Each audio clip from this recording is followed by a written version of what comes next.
Estamos hoy con el periodista Pascual Serrano. Él es miembro fundador de la publicación digital Rebelión y autor de numerosos libros en los cuales analiza los medios de comunicación. El último que ha visto a la luz lleva por título Desinformación, cómo los medios ocultan el mundo, y a través de las 600 páginas realiza un trabajo exhaustivo de documentación y análisis de la manera en que los medios manipulan y ocultan la verdad al público. Bueno, en primer lugar hay que decir que los patrones, lo que llamas campañas, los patrones, los perfiles, son muy diferentes según qué temáticas o según qué países o según qué cuestiones, ¿no? Si tú miras, por ejemplo, en África, pues sucede una determinada cosa, que es el silenciamiento generalizado. Si miras en América Latina, lo que hay es la satanización de líderes progresistas de izquierdas. Si ves en Europa, lo que ves es falta de profundización de cuestiones que no quieren que analicemos en profundidad, como puede ser la Constitución Europea, por los vuelos de la CIA o por la migración, ¿no? Es decir, son diferentes. En cualquier caso, yo creo que el hilo conductor, ¿no?, sería los intereses económicos y financieros que hay en los grupos, ¿no? Esta mañana me estaban preguntando por qué el golpe de Estado de Níger no está saliendo en los medios de comunicación. La primera duda es, resulta preocupante porque además Níger es un importante productor de petróleo, ¿no? Bueno, hay que decir que el petróleo de Níger no lo explota una empresa española, sino lo explotan las británicas, por lo que probablemente la razón de que Níger no tenga presencia en los medios de comunicación españoles es que no son empresas españolas petroleras las que están ahí. Si sucede algo en un país como Bolivia o Venezuela, donde sí que están las empresas petroleras españolas, con toda seguridad le prestaría atención.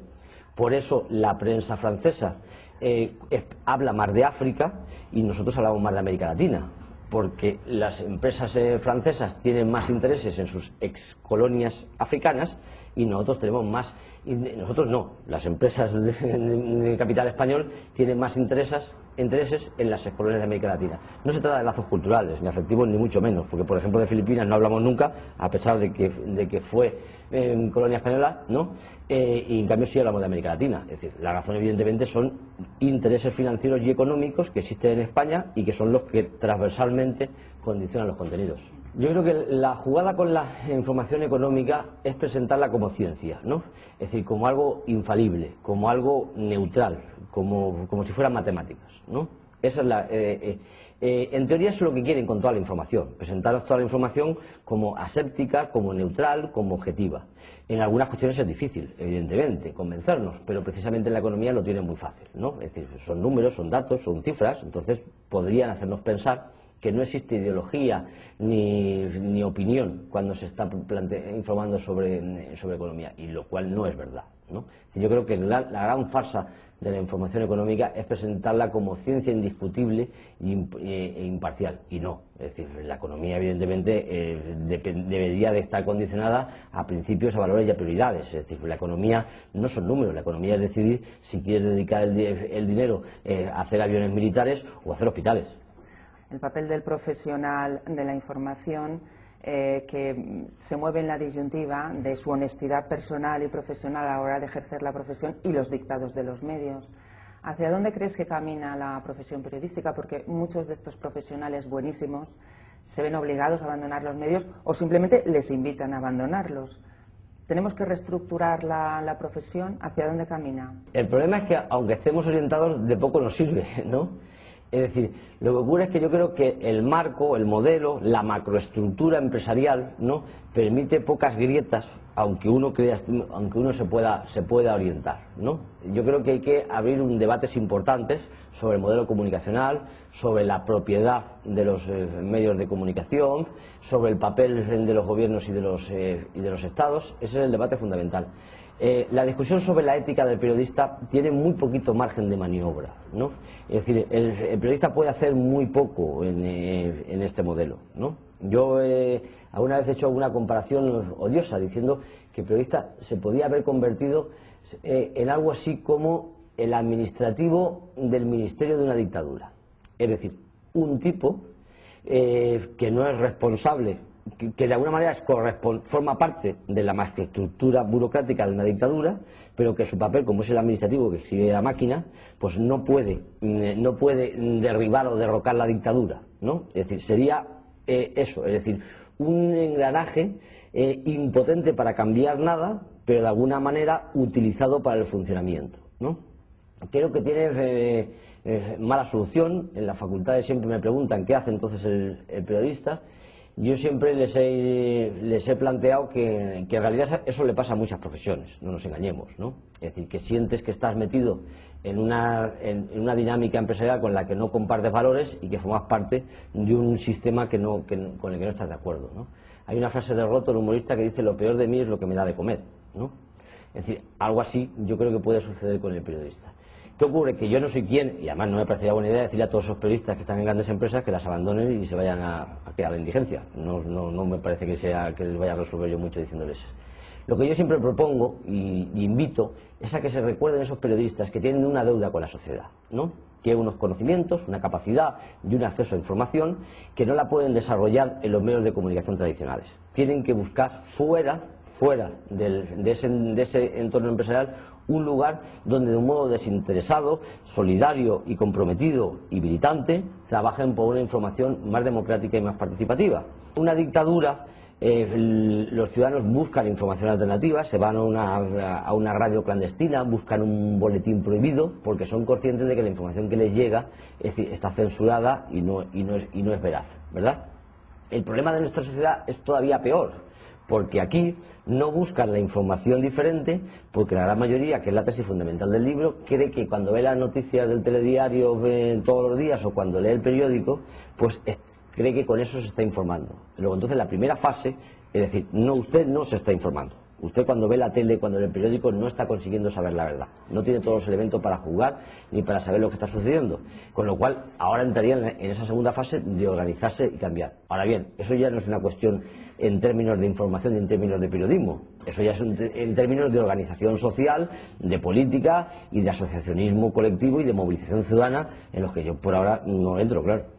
Ignacio Ramonet introduce en el prólogo de tu libro un concepto que a mí me parece particularmente atractivo, el de la guerrilla mediática, los ciudadanos que se organizan para luchar contra ese contrapoder, que no se creen las mentiras del poder de los medios.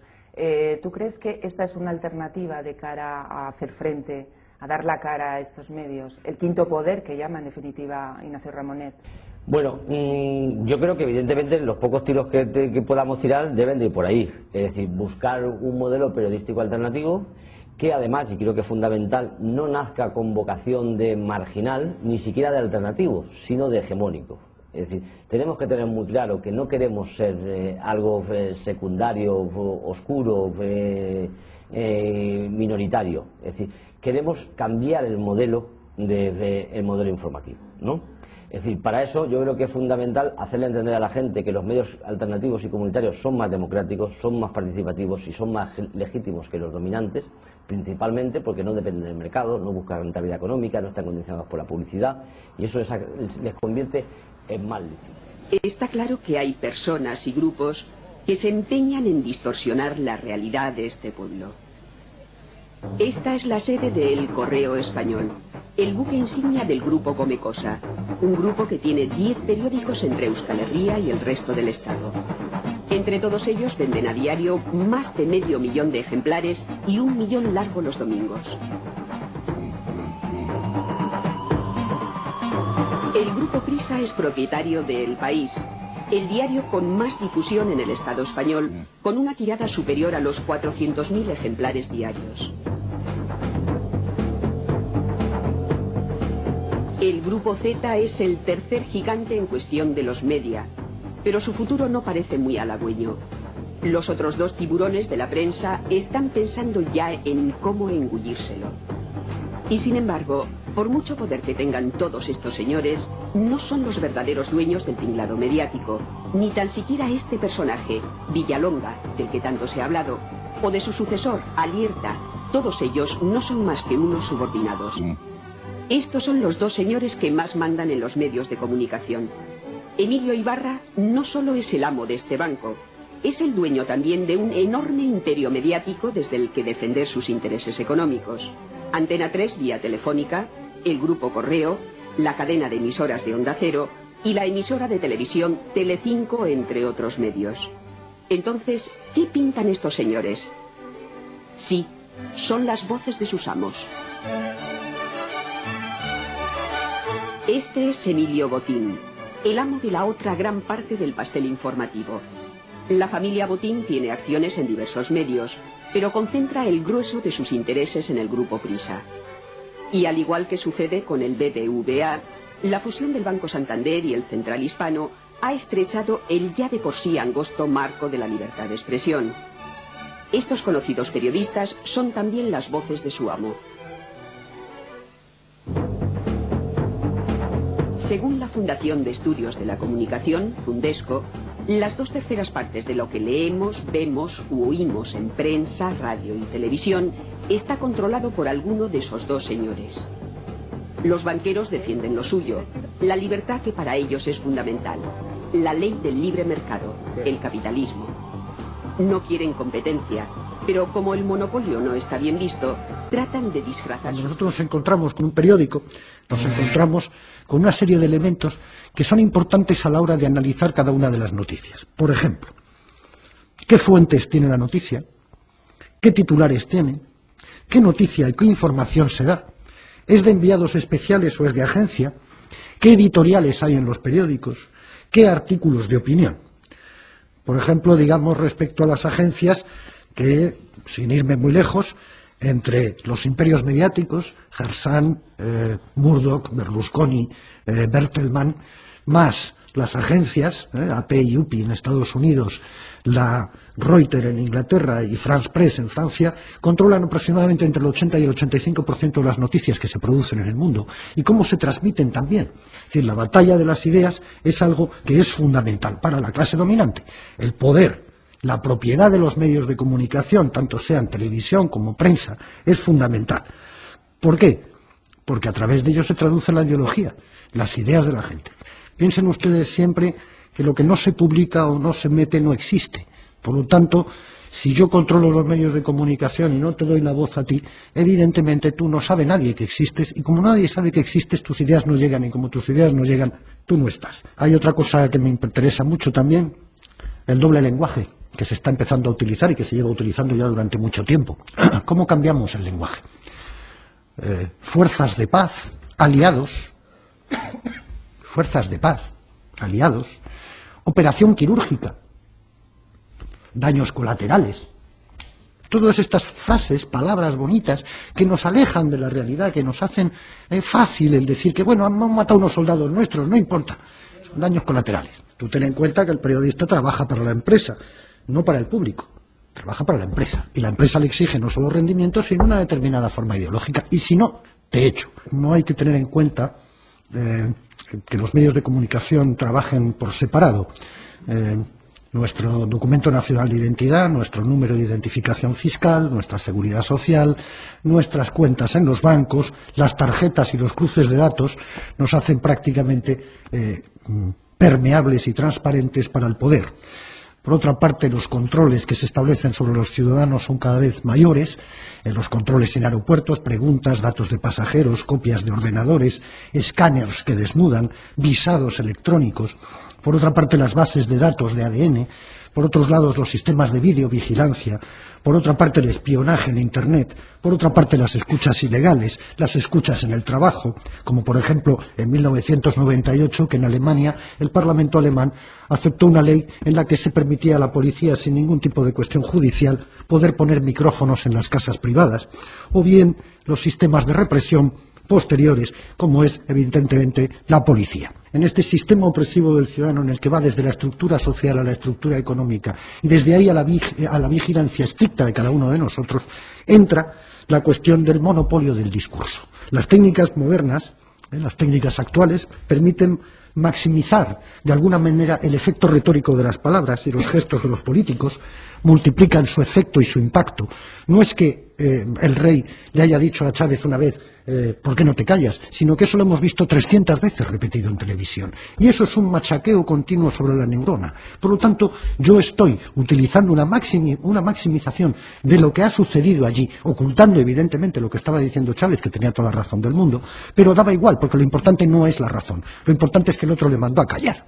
Entonces, esto era lo importante y había que reproducirlo 300 veces. Los media convierten de esta manera la política en una representación teatral donde incluso en nuestro país, por ejemplo, se ve a la televisión española llevando a políticos para que hablen allí, ¿no? Y que nos cuenten allí sus rollos. Y claro que los cuentan, pero claro, evidentemente tampoco pueden desentrañarse a sí mismos como lo que son, seres políticos. Y por lo tanto quieren caer bien. Y como quieren caer bien, tienen que manipular de alguna forma la escena teatral que se les presenta. Piensen ustedes que una de las bases centrales del sistema de funcionamiento comunicativo son los comunicadores, es decir, lo que se llaman en Estados Unidos los newsmakers, los que hacen las noticias.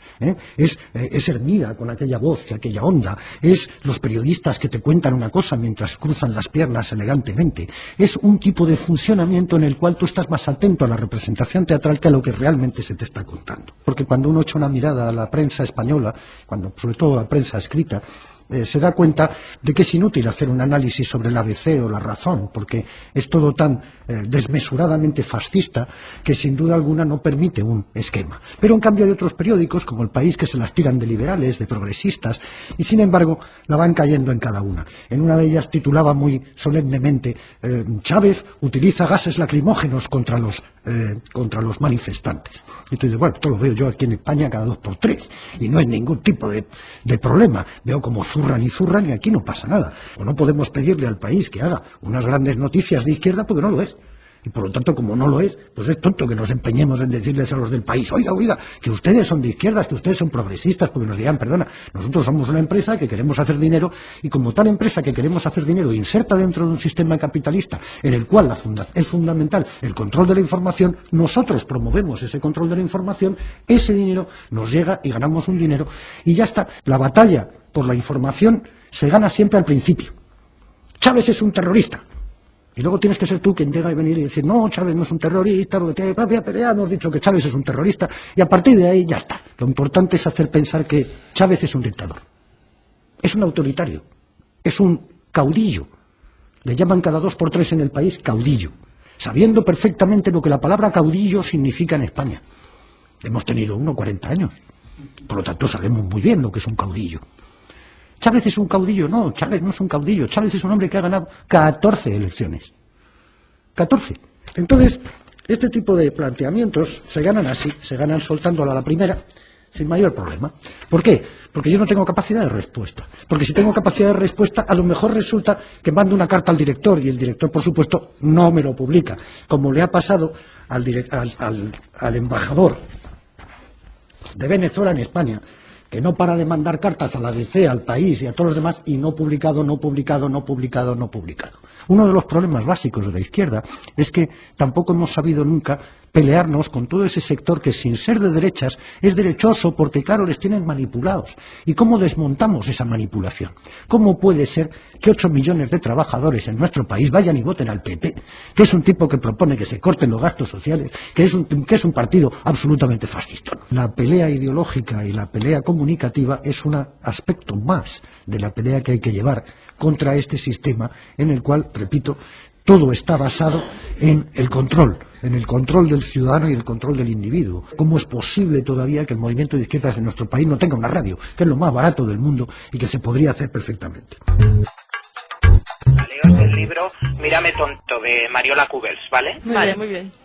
Dice, ningún espectador va a reprocharnos que le hayamos engañado. ¿Y saben por qué? Porque el espectador no habla, no piensa, no tiene derechos, solo aprieta el mando hacia un lado o hacia otro. Y ese ínfimo y mecánico gesto es todo su haber, toda su opinión. Pues sí. Muy bien. Muchas gracias.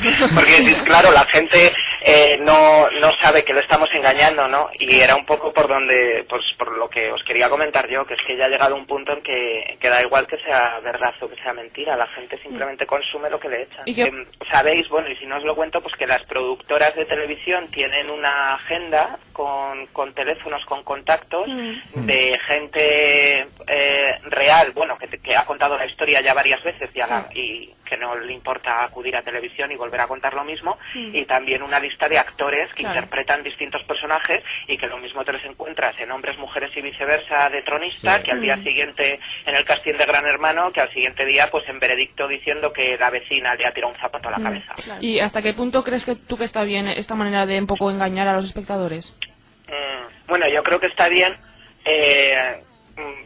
que se exagere lo máximo posible para que los espectadores que todavía inocentes crean que la historia de Fren Reyero, por ejemplo, con Soraya, era real y el programa tenga audiencia, pues cuanto más se exagere, vamos a ir a hacer más escépticos a la gente, ¿no? A hacerles más descreídos. Por ejemplo, yo soy un gran defensor del programa que tuvo Leticia Sabater, porque mentiras arriesgadas, ¿no? Mentiras arriesgadas, eso es, porque gracias a Leticia Sabater aquello se convirtió en un circo y mucha de la gente quedó ya desencantada, ¿no? Preguntándose si todo lo que salía por televisión era verdad o no. Y mira, lo último que me han propuesto ha sido ir al programa de Ana Rosa Quintana con otro nombre para defender el botellón por 60 euros. ¿Qué dice? ¿Pero quién te la ha propuesto, Ana Rosa? Pues no, pues ya sabes que dentro de la profesión nos conocemos todos y a algunos nos toca hablar más de la televisión, pero a otros compañeros les toca trabajar en televisión. Claro. Entonces muchas veces los redactores, y en el programa de Ana Rosa, tampoco te voy a decir el nombre, pero conozco a varios, y entonces a veces están pillados porque es un programa diario, no tienen a la persona y te llaman y dicen, oye Bosco, que además conocen mis dotes de infiltrado actorales y demás, ¿te importaría hacer esto? Y yo ya pues me he negado. Es que son 60 euros también. Is that we are living in a virtual reality. We're living in a totally controlled environment, an environment that has been created by mass media. Now, many people, especially young people, accept unquestioningly the reality that is presented by the media. Popular culture, movies, television, music, carry messages about how society works and how people should behave. And so entertainment is not value-free. It has ideological content. It presents a worldview that influences the people who watch the programming. There is a reason why television networks and the music industry, the various companies, they have programming departments. The programming that we are constantly assaulted by throughout our life conditions us. It programs us to a particular worldview. Now, we may consider it normal because we were born into this system of lies and deception. In fact, deception has become part of the social framework of society. And because we were born into this situation and our parents were born into it and have suffered from it, we don't know any better. And so we don't necessarily see things as they are. We see things as we are. Now, there are two primary means by which people are manipulated and controlled. One is very simple, very basic, and that is simply the control of information and the control of, if we don't have all of the facts on any particular topic, then our judgment is going to be no better than the quality of our information.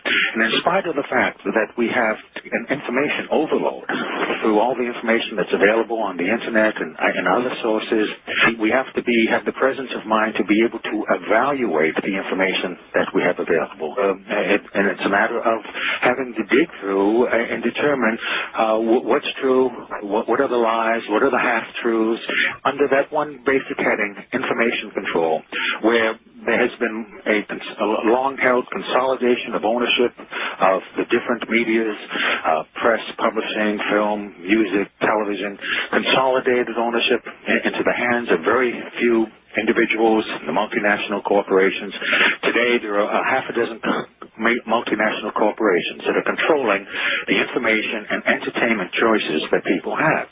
Working as an editor, it was easy to see how simple it is to change the meaning of an event or change the meaning of what someone says through editing.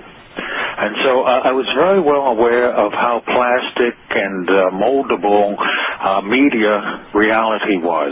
But I didn't fully appreciate the extent to which we are all manipulated and controlled by media, including those people who work in it.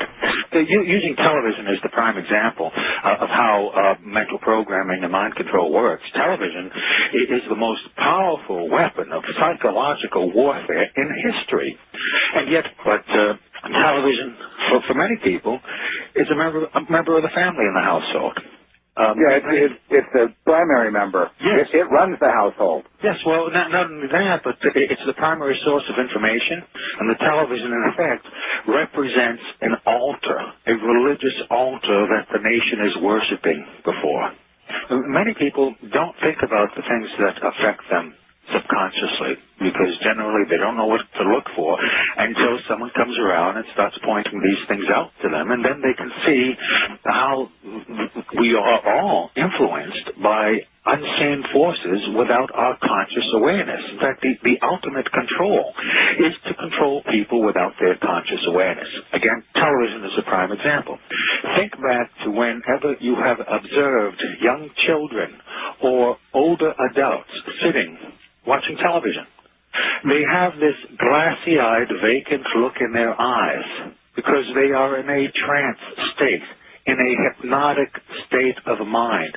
This is very important, very significant, that the medium of television has the capacity to do this, and it doesn't matter what you're watching.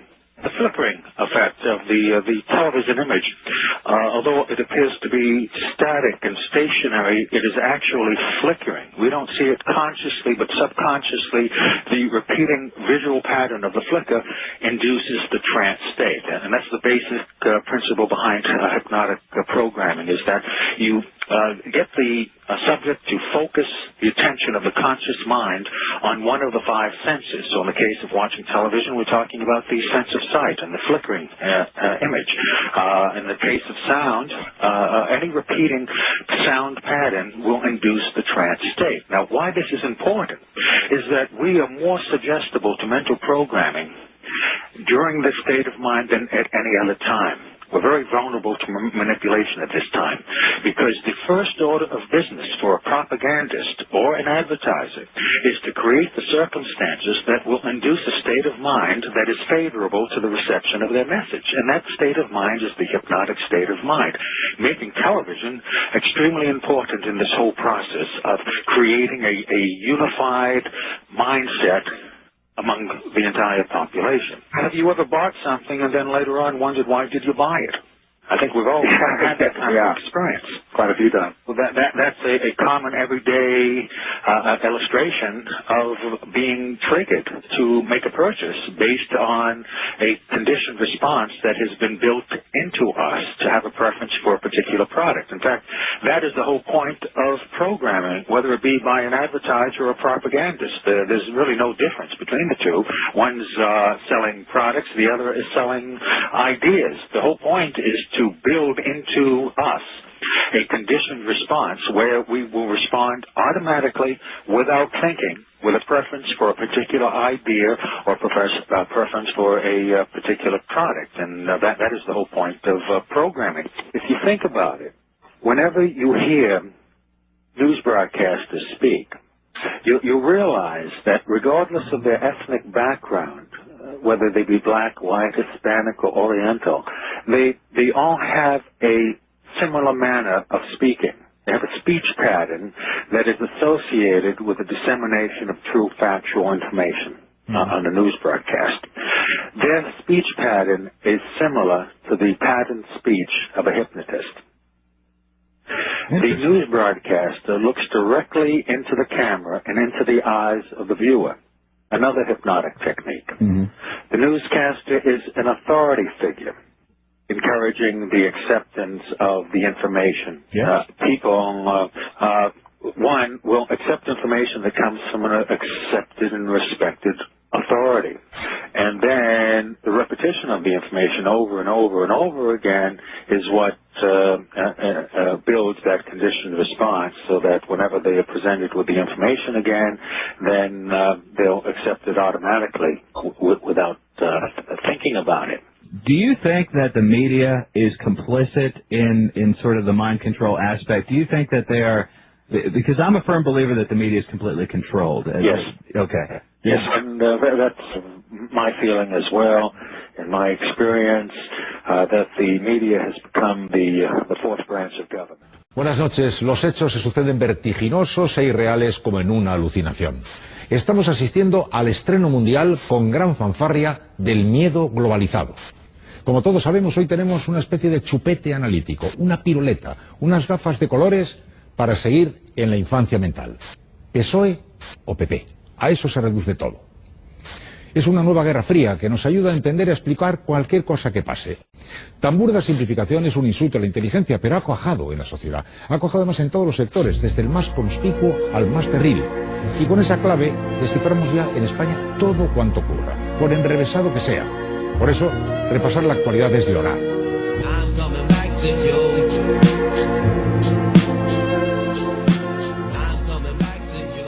Es muy complicado porque las empresas que dominan la información en el mundo son 4 agencias de noticias las que dicen lo que se dice, lo que no se dice, lo que se oculta, lo que se silencia, lo que se magnifica.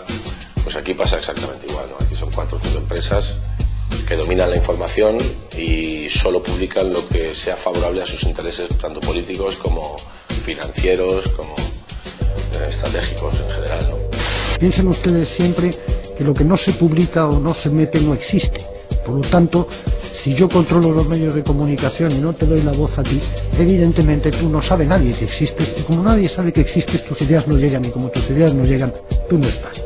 El monopolio de la cultura en este país es tan gigante, tan grande, que una vez que perteneces, porque yo considero que significa pertenecer directamente a las empresas editoras de tus libros, de tus escritos, de tus cosas como escritor intelectual, pues al final es como una especie de contrato de exclusividad, no solo con la empresa, sino con la línea editorial ideológica de la empresa, ¿no? Entonces, no le pides a un columnista del País que escriba sobre las atrocidades de Álvaro Uribe en Colombia, ¿no? No le pidas a un columnista del País que escriba sobre las atrocidades del ejército español en Afganistán, porque, bueno, tienen su sueldo y tienen el derecho a conservar su sueldo, ¿no? A mí me parece estupendo, pero joder, si comparamos con la intelectualidad de los años 60, 70, cuando sí que había una dictadura muy brutal aquí, y en cualquier parte del mundo, ¿no? Creo que los intelectuales se han desmarcado excesivamente de una que yo considero que es de sus labores fundamentales, que es enfrentarse al poder, ¿no? Y a las injusticias que el poder crea. En este país prácticamente están desaparecidos, escondidos debajo de la cama, cuando no participando activamente del capitalismo violento que ejerce nuestro gobierno, ¿no? En Afganistán, apoyando, por ejemplo, la operación Plomo Fundido contra la población de Gaza en el 2008. Varios columnistas del país la apoyaban activamente, ¿no? Etcétera, etcétera. Y considerando a la OTAN un ejército salvador y democrático en vez de una organización terrorista, que es lo que es. En fin, están escondidos debajo. A mí yo estoy decepcionado, la verdad. La política de nuestro gobierno no va a variar. La política que ha dado resultado durante estos últimos años no va a variar. Aguas turbias, la clase obrera supura, empresarios nazis, contratos basura, curas en descartera, mafiosos como Ruiz de Lopera, ABC con sus mentiras, monarquías a la hoguera, no más guerras preventivas, no más votos manchados de sangre. Nos mean y los diarios dicen llueve.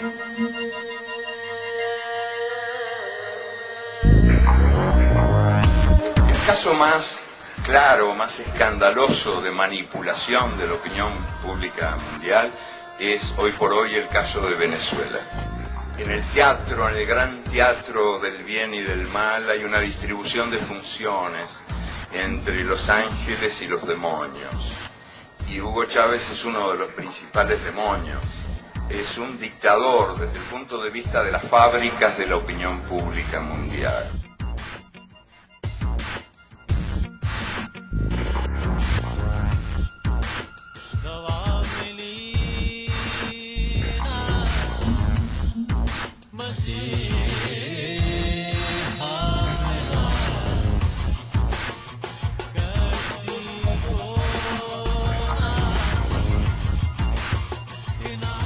Ganó 8 elecciones en 5 años y ahora, recientemente, en el referéndum, fue el primer presidente en la historia de la humanidad que puso su cargo a disposición de la gente.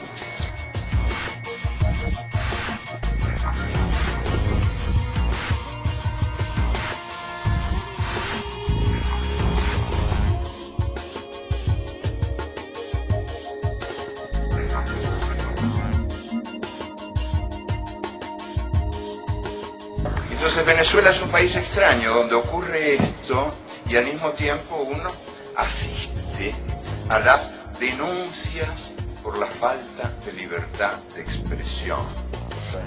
Uno enciende la televisión y en la pantalla de la televisión hay un señor que dice aquí no hay libertad de expresión. Y uno enciende la radio y en la radio hay una voz que clama aquí no hay libertad de expresión.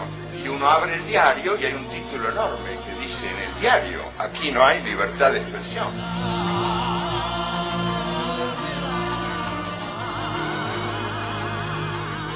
Extraña dictadura y extraños demócratas, ¿no? Sí, yo creo que hay ahí un divorcio ejemplar, divorcio entre la realidad real y la realidad virtual que los medios muestran como única realidad posible. ¿Y cuál es la explicación de eso? Muy sencillamente, les cuento que en Venezuela había 5 millones de personas sin derechos cívicos. Eso es lo que Chávez está cambiando, porque en pleno paraíso petrolero, en lo que se llama la Venezuela saudí, había 1,5 millones de analfabetos, que ahora se están alfabetizando.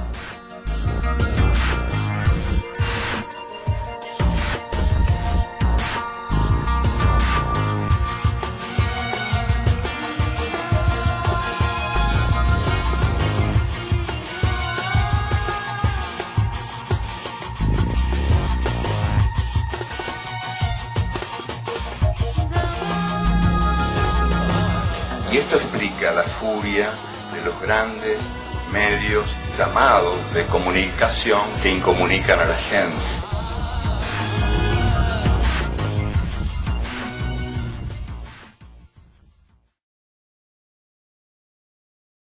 Cristina de la Cruz, ¿debería España seguir apoyando a este fantoche? Pues yo opino que no, pero nuestros telespectadores tienen que ser los que nos den su opinión. La pregunta es, ¿España debe seguir apoyando la dictadura de Chávez cuando sabe que está apoyando a ETA? Si opinan que sí, llamen al 905-810-317 y si opinan que no, llamen al 905-810-318. Yo creo que está claro el teléfono que más van a llamar. Tengo que decir que la situación de la libertad de expresión y de la libertad de información en Venezuela es bastante más grave de lo que pensamos. Me he reunido con las redacciones de los principales diarios de ayer, Universal, Nacional, he estado en las cadenas de televisión y la situación es bastante grave, es alarmante. Y lo que no sé es cómo te han dejado entrar.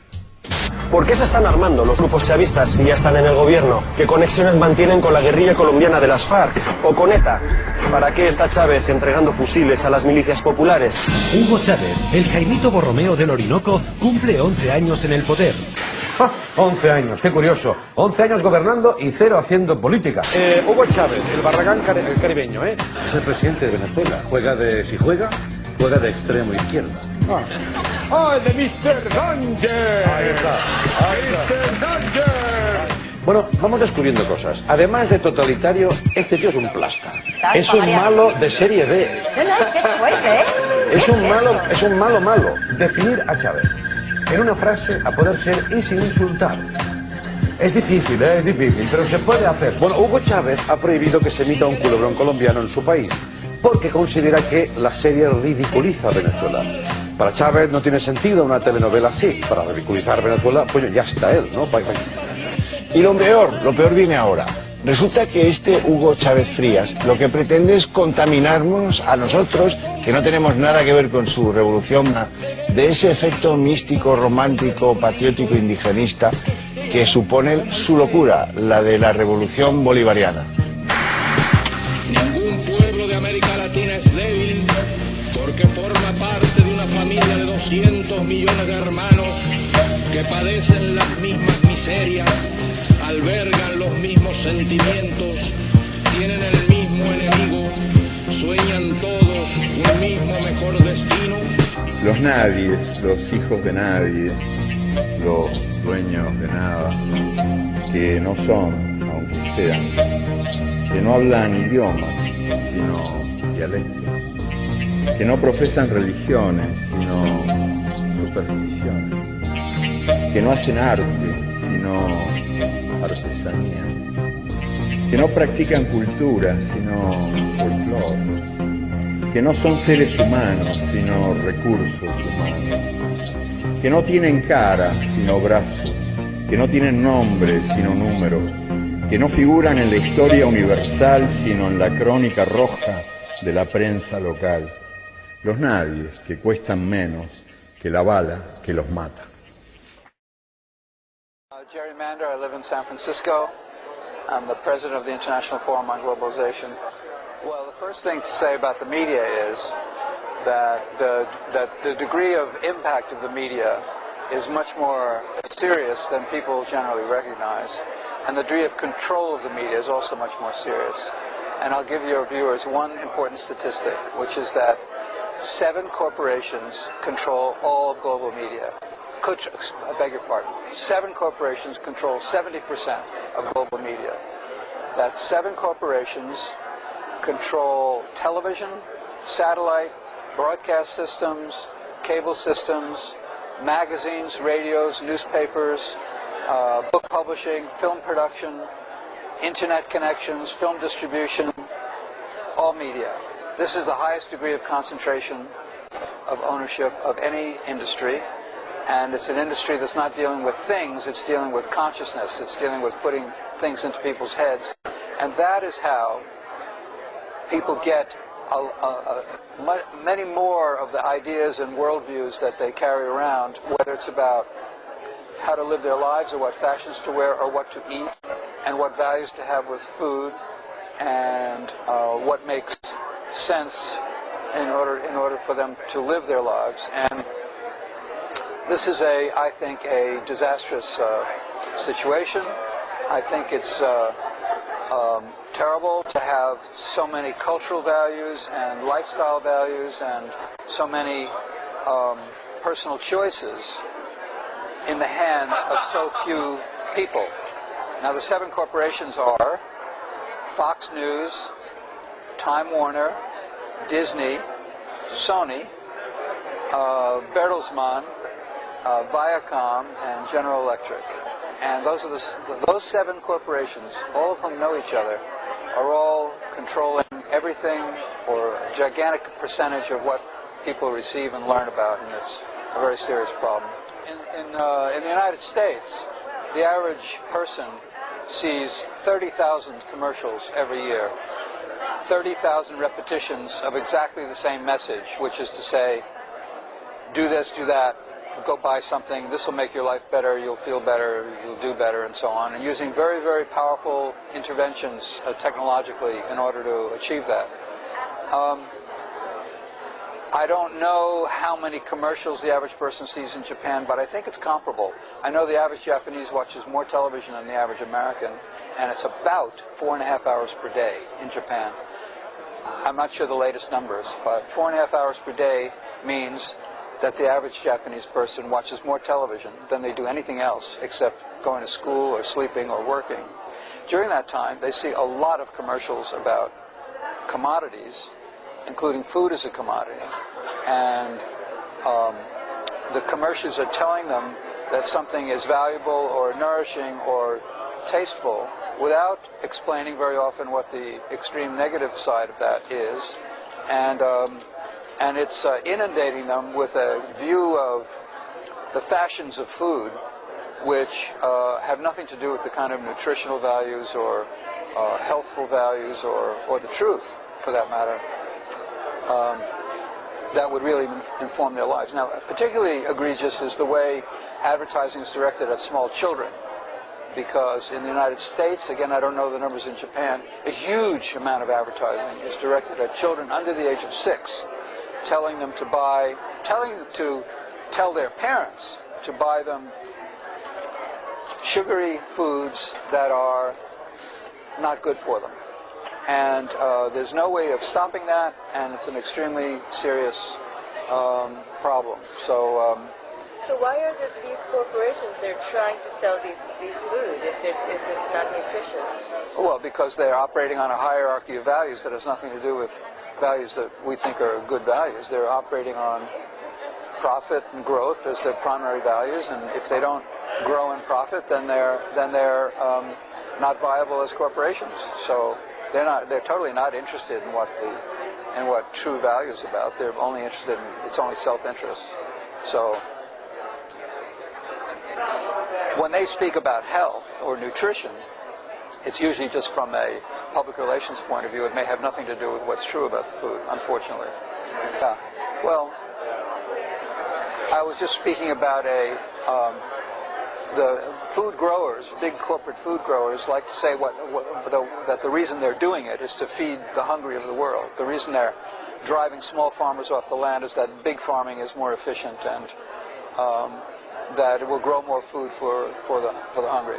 That's a complete lie. Actually, they're not growing food for the hungry. They're growing luxury crops for export, and meanwhile they're driving people off the lands who used to be food-growing peoples, feeding their families and their communities, and more they're not being able to do that. And as they get driven off their land, that increases hunger. And recent statistics quoted in the New York Times just a few weeks ago assert that the amount of hunger at a time when world wealth is increasing, that's to say there's a greater amount of activity, commercial activity than ever before, the amount of hunger in the world is rising exponentially. I forget, it's about 10% higher than it was only 5 years ago. And especially serious is the problem of what's happening to small children. So the hunger situation is very, very grave. And the industrialization and globalization of food production is a very major reason why that's true. En la televisión se trabaja para estupidizar a las personas. En general en los medios de comunicación, y esto no pasa en Argentina, pasa en todo el mundo. El poder, a través de los medios de comunicación, intenta colonizar la subjetividad de los sujetos. O sea, sujetar a los sujetos. Entonces, ese señor que llega cansado a su casa, que trabajó todo el día, y llega y enciende la televisión lo atrapa con, digamos, el espectáculo infinito de la pavada. Y la pavada le impide pensar su situación, le impide pensar que quizás el trabajo que está haciendo no le gusta, que quizás debería cambiar de trabajo, que quizás debería irse de su casa, o debería estar más en su casa, o debería amar más a su mujer o amarla menos, o a sus hijos, o debería irse yo qué sé, al Congo belga, donde sea, y escapar de todo. Pero o debería quizás darse cuenta que ese aparato que está ahí idiotizándolo está para eso, para idiotizarlo. Entonces, el día que tome conciencia crítica de esto, hace algo muy sencillo, lo apaga. Cuando un tipo apaga el televisor porque sabe que desde ahí le están quitando la libertad subjetiva que él merece tener, ahí comienza su libertad. If you actually start to look at public opinion in a more detailed way, what you discover is that the idea of the poll-pandering politician is really a myth. For example, there's broad support in the US for a whole range of policies. Polls show that most people support increased spending on inner cities, more spending and regulation on the environment, more spending on education, more spending on healthcare. We also find that majorities support increases in the minimum wage, stricter gun control, and campaign finance reform. In other words, if politicians really were poll-driven, then they'd be in favour of a whole range of liberal or left-wing policies, when in fact they're not. Now the question that this raises in a democracy is how is this mismatch between what the people want and the policies pursued by their representatives possible? But how do we explain this contradiction between the myth that politicians reflect the public and the reality that on most economic issues they actually ignore public opinion? Well, let's look at how the news media covers public opinion. When the media report on polls, what they're actually doing is telling a story about what public opinion is rather than just reflecting it. They're constructing how we understand public opinion. And the news media have a lot of power here because they choose what questions to ask and what questions not to ask. Ordinary people's opinions usually only count in as much as they respond to that conversation. Media influence on public opinion has been studied for many years now. We know, for example, that the media often play what's called an agenda-setting role. public concern about issues tends to follow media coverage of those issues, rather than any changes in the real world. A few years ago, the degradation of the environment, issues like global warming, destruction of wilderness and chronic air, water and soil pollution, started to get a fair amount of media coverage. Accordingly, polls suggested this was one of the most important issues for most people. But then the news media started to lose interest. And even though most of the environmental problems have actually become worse since then, polls showed public concern decreasing. Or take an issue like drugs. Over the last 2 decades, public concern about drugs has gone from 3% to over 50% and back to 3% in polls. And those shifts have absolutely nothing to do with the scale of the problem and everything to do with the volume of media coverage. The power of the media to define what issues are seen as important has to do with the relationship between what the media report and what they don't. Media influence in this sense is subtle but profound. The media can help shape or modify what we know about an issue. The media create the impression that the American public has a real choice. You can choose Bush or you can choose Gore.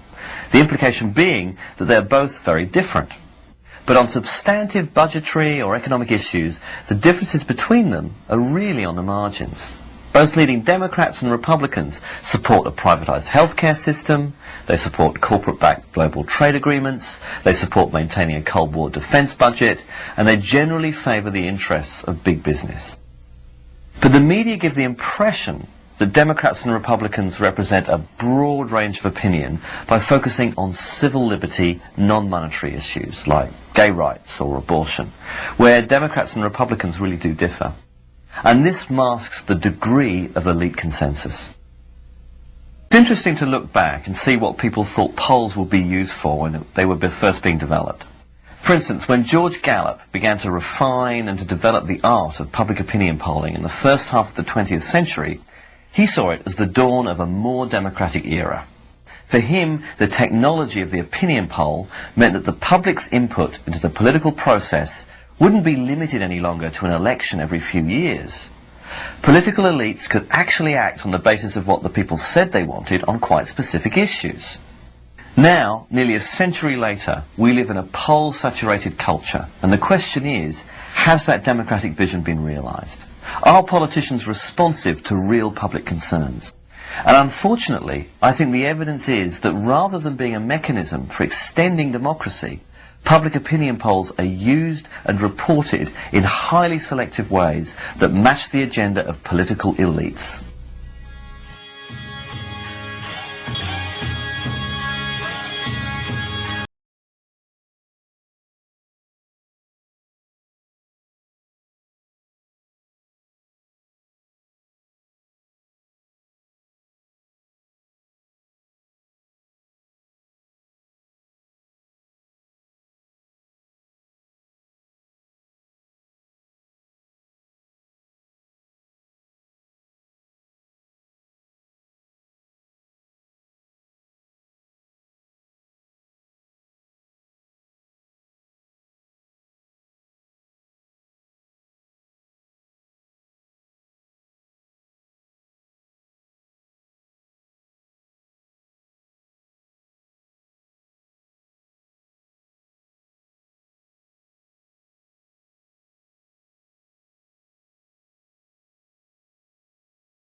Le he preguntado por el tema más polémico y ya he hecho muchas referencias en estos 15 minutos de entrevista a la prensa, al diario Universo. Es que como conversábamos antes de la entrevista, yo creo que uno de los graves problemas planetarios.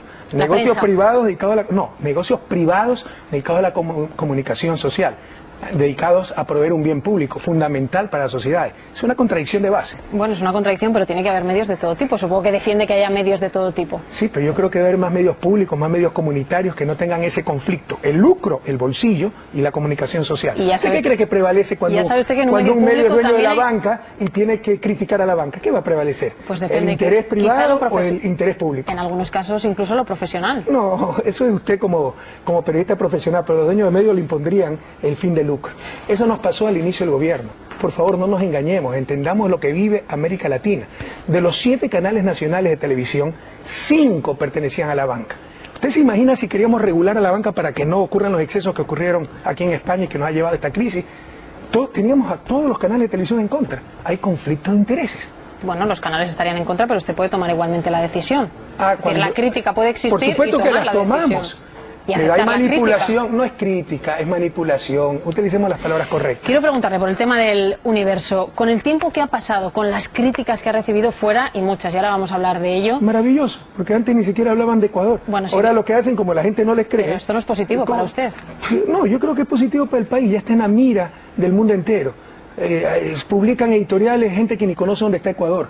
Y lo que hacen los ciudadanos del mundo, como ya saben cómo es cierta prensa, lo que hacen es percatarse de que algo interesante está pasando en Ecuador. Por si acaso, en esta lucha judicial contra el abuso de cierta prensa, subió la popularidad del gobierno y se desplomó la credibilidad de los medios. Vaya a la Déjame que le pregunte, presidente, que usted es muy crítico con los medios, pero sobre todo con algunos contra los que ha tomado decisiones como esta que ha generado tanta controversia. La pregunta es, déjeme que le haga la pregunta, con todo el tiempo que ha pasado, con las críticas, insisto, que ha recibido, ¿se arrepiente de cómo ha manejado todo este tema si después ha tenido que llegar al indulto? Lo que siempre le dije al pueblo ecuatoriano, más que construir escuelas, más que construir caminos, más que construir hospitales, hay que construir la verdad. Si no, nos saldremos de su desarrollo. Por supuesto que esta lucha ha valido la pena. Jamás digo que iba a ser fácil, esto ha sido tremendamente desgastante. ¿Quién quiere estar en un juicio penal? Pero era necesario, porque aquí estoy mostrando parte del artículo. Por favor, pongan la parte final. A esto le llamaron opinión, para que vea cómo engañan a la gente. Pongan la parte final, por favor. Sí, sé a lo que se refiere, crímenes de lesa humanidad. El dictador debería recordar, por último, y esto es muy importante, que con el indulto, en el futuro nuevo presidente, que sea enemigo suyo, podría llevarle a una corte penal por haber ordenado fuego a discreción y sin previo aviso contra un hospital lleno de civiles y gente inocente. A esta calumnia le llamaron opinión.